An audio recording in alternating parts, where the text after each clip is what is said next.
There's probably no element of the immigration debate that's ignored or devalued more than that of American culture.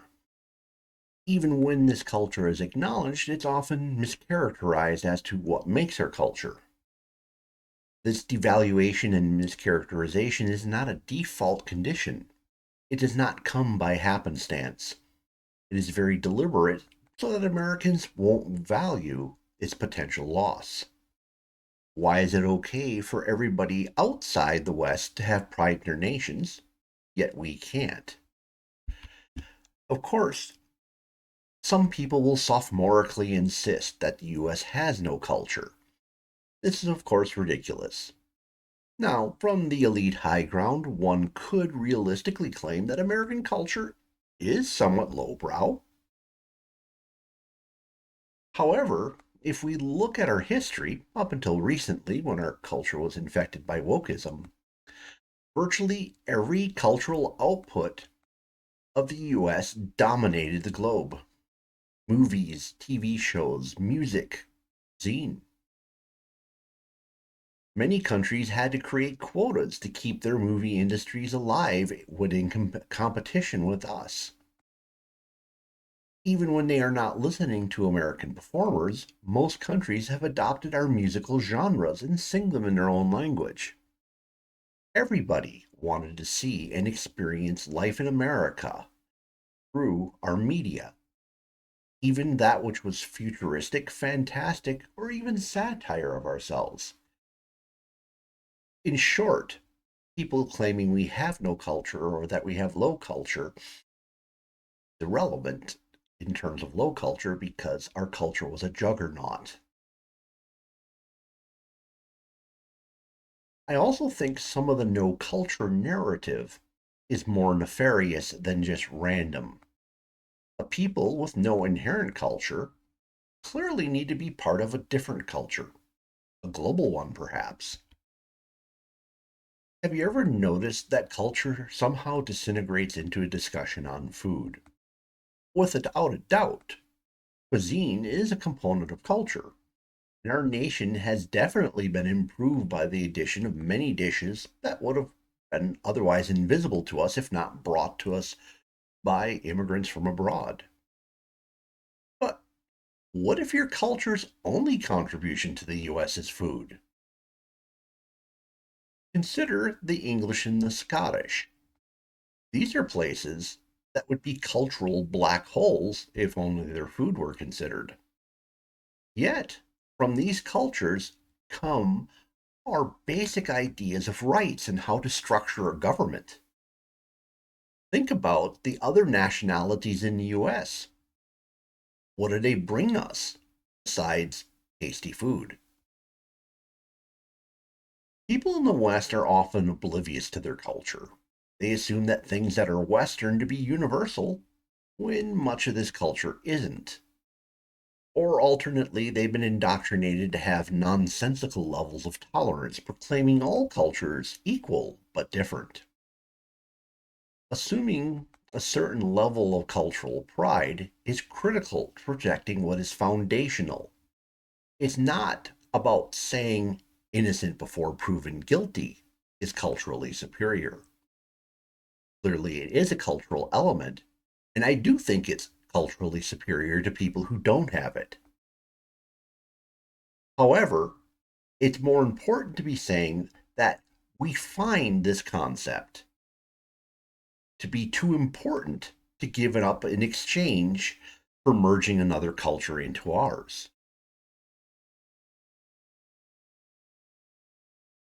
The catchphrase of the global order is diversity is our strength. And that's a fine sentiment when you want choice on a restaurant menu. But there are cultural elements of the US that should never change and should not be open to diverse discussion. The ideas of free speech, of being armed well enough to make our own government cautious, the idea that we can't be forced to incriminate ourselves, and that we are religiously tolerant. Do we really want to allow the diverse opinions of the people of the world to weigh in on these ideas.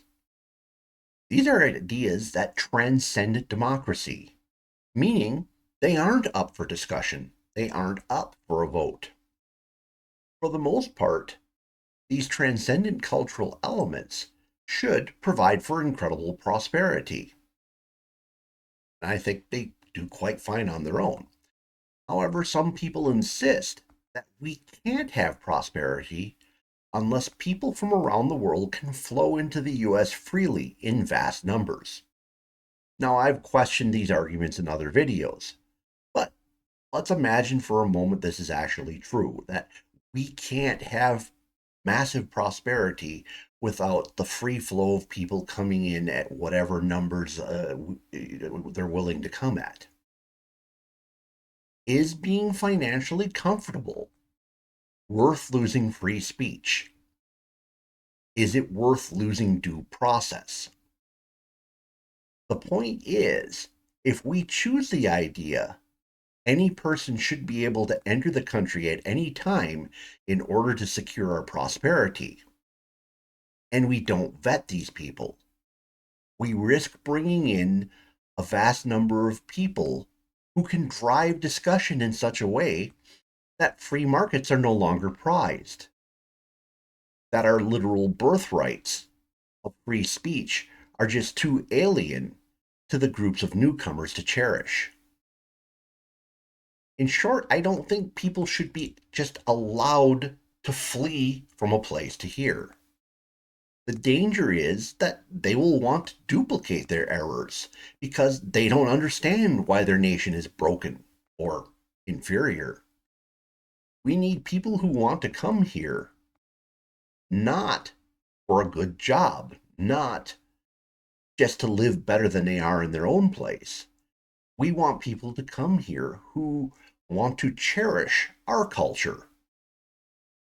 Now, to get to this place requires a lot of discussion because we have to figure out how to best make this happen because the process of the last 40 years does not contribute to this, and it will require rethinking the whole process.